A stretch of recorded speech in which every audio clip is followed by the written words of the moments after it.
Olá, meu nome é Patrícia Mitsui Saruhashi Mabukuro. Nós estamos no módulo 2, Biossegurança, do curso de Segurança do Paciente em Laboratório e suas implicações em análises clínicas. O conceito teve início na década de 1970 nos Estados Unidos. Em 1980, o conceito foi definido pela Organização Mundial da Saúde como práticas de prevenção para trabalho com agentes patogênicos. No Brasil, o conceito foi utilizado entre 1970 e 1980 devido ao relato de graves acidentes envolvendo material biológico. A legislação são três, a princípio. A Lei número 8.974, de 95, que regulamenta a biossegurança em organismos geneticamente modificados. Lei número 11.105, de 2005, que fala sobre biossegurança e orienta normas de segurança para transporte, fiscalização, manipulação, importação, exportação, armazenamento e pesquisa, visando a proteção da vida e do meio ambiente. E a Portaria 2.349, que fala sobre a classificação dos riscos de agentes biológicos. Níveis de segurança. Quando falamos em níveis de segurança, temos 4 no total. A primeira requer trabalhos com micro-organismo, classe 1, que não causam doenças em seres humanos ou em animais de laboratório. O nível 2, que requer uma cautela, porque é capaz de produzir doenças em seres humanos ou animais, mas com baixo risco para a comunidade e ambiente, ou seja, o risco de contaminação é pequeno.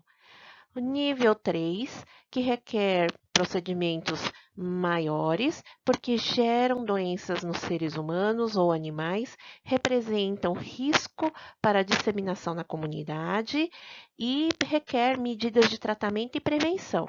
Com isso, esse ambiente precisa de contenção para impedir a transmissão pelo ar.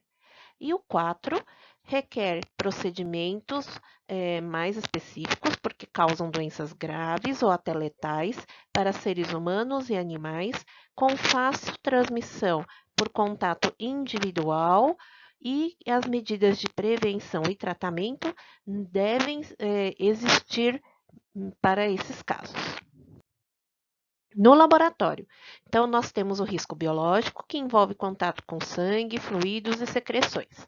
Risco ergonômico envolve a postura dos pacientes na execução das atividades prestadas tanto no domicílio para a realização da coleta desse exame, como dentro da unidade de medicina diagnóstica ou outros locais, incluindo análises clínicas. Riscos de acidente, que é o trajeto da sua residência até o local de trabalho. Avaliação do risco de exposição. Temos que avaliar o tipo de material envolvido, o tipo de exposição, qual o tempo decorrido entre o acidente e o atendimento, que tem que ser entre 2 horas e até no máximo 72 horas, condição sorológica para o HIV da pessoa exposta e do paciente fonte. Isso está no programa DST-AIDS e no Ministério da Saúde de 2018.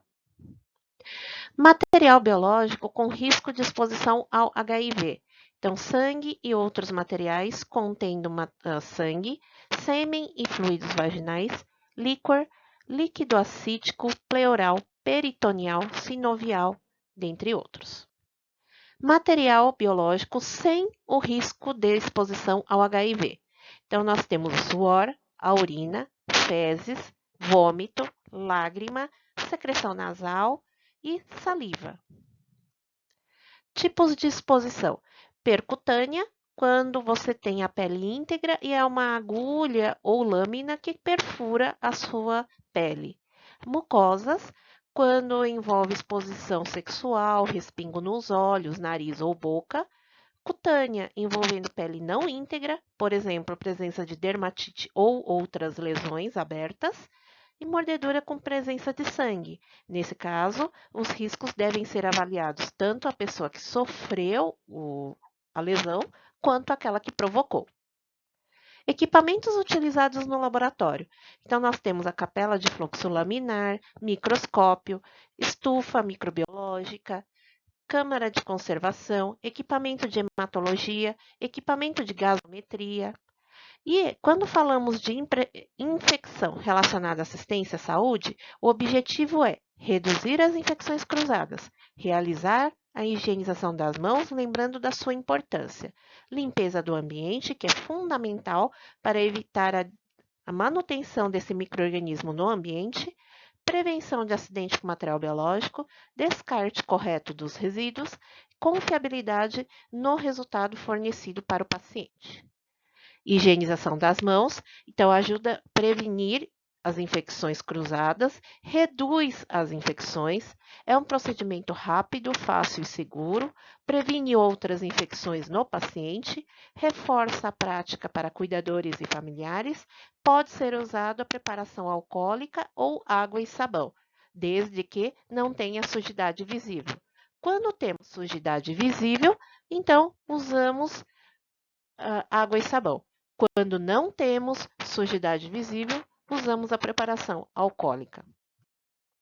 A técnica para a higienização das mãos, como consta aqui nesse folheto do Ministério da Saúde, né? Então, tanto com água e sabão, como com preparação alcoólica. Lembrando que o tempo de realização, em média, é de 20 a 40 segundos com preparação alcoólica e de 40 a 60 segundos com água e sabão. Quando realizamos a higienização das mãos? Antes de iniciar o plantão, após o uso do sanitário, antes de colocar as luvas de procedimento, após a retirada das luvas de procedimento, antes de realizar qualquer procedimento, quando houver sujidade visível nas mãos e sempre que necessário.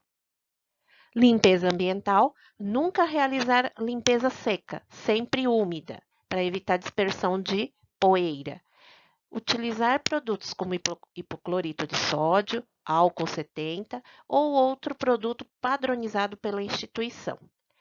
Os produtos devem possuir registro na Anvisa, utilizar sempre panos descartáveis para evitar disseminação de micro-organismos, possuir cronograma de limpeza concorrente e terminal do ambiente, das áreas e superfícies. Prevenção de acidente envolvendo material biológico. Então, sempre utilizar materiais com dispositivo de segurança, não reencapar agulhas, descarte correto do resíduo, utilização dos EPIs, montagem correta da caixa de pérfuro cortante, isso é primordial para evitar que a caixa desmonte. Então, sempre montar a parte externa, envolvê-lo num saco plástico, colocar a base o fundo, né? Depois as laterais e, por último, a bandeja interna. E depois envolvê-lo com o saco plástico. E fechar conforme recomendação do fabricante. Quando ocorrer um acidente com material biológico, como devemos proceder? Então, utilizar água e sabão, né, fazendo os cuidados locais, não espremer para aumentar a lesão, sempre utilizar o fluxo institucional da sua instituição.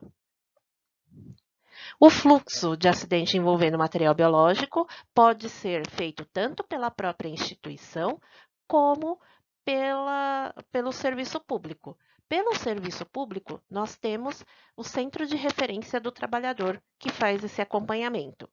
E, se for o próprio serviço, ele mesmo dá o primeiro atendimento e depois faz o acompanhamento. Então, sempre lembrando que você precisa ter sempre um fluxo de acidente com material biológico para atendimento a este profissional. Se for colaborador terceirizado, a empresa terceira tem que te apresentar esse documento. Continuando, né, em relação ao fluxo de acidente com material biológico, é importante que saiba se é fonte conhecida ou desconhecida. Fonte conhecida, nós sabemos quem é o paciente, aplicamos o consentimento para que seja coletado sorologia de hepatite B, hepatite C e HIV, conforme protocolo do Ministério da Saúde. Agora, se não houver fonte conhecida, encaminhar imediatamente esse colaborador para os devidos tratamentos e acompanhamentos. Profilaxia pós-acidente. Então, a profilaxia pós-acidente, conforme determinação do Ministério da Saúde, nós realizamos se houver a situação. Mas, para isso, tem que ser investigado qual foi o tipo de exposição, se é fonte conhecida e o tempo decorrido do acidente. A imunização, então, obrigatoriamente para cada categoria profissional, é instituído a imunização obrigatória, ou pelo menos aquelas que são sugeridas, e é importante que o colaborador tenha as vacinas em dia, principalmente hepatite B, duplo adulto, tríplice viral e as influenzas, né, que são anuais. Segurança no trabalho, então, utilização correta dos equipamentos de proteção individual, adoção da precaução padrão, descarte correto dos resíduos, atenção à realização desses procedimentos e evitar distração e conversa durante a realização do procedimento. Quando falamos em precaução padrão, é a higienização das mãos, uso de avental e luva, óculos e máscara para evitar respingos e descarte correto dos resíduos. Quando falamos de descarte correto, então, a agulha vai para a caixa de pérfuro cortante. Então, ou seja, tudo aquilo que perfura e corta vai para a caixa de pérfuro. Aquilo que não é necessário pode ir para o saco infectante. Lembrando que devemos, no laboratório, utilizar a luva de procedimento, óculos de proteção, máscara e avental descartável, né? Até por conta, dependendo do tipo de procedimento que você vai realizar dentro do laboratório. E esta é a bibliografia básica. Agora, vocês vão realizar a atividade pós-aula.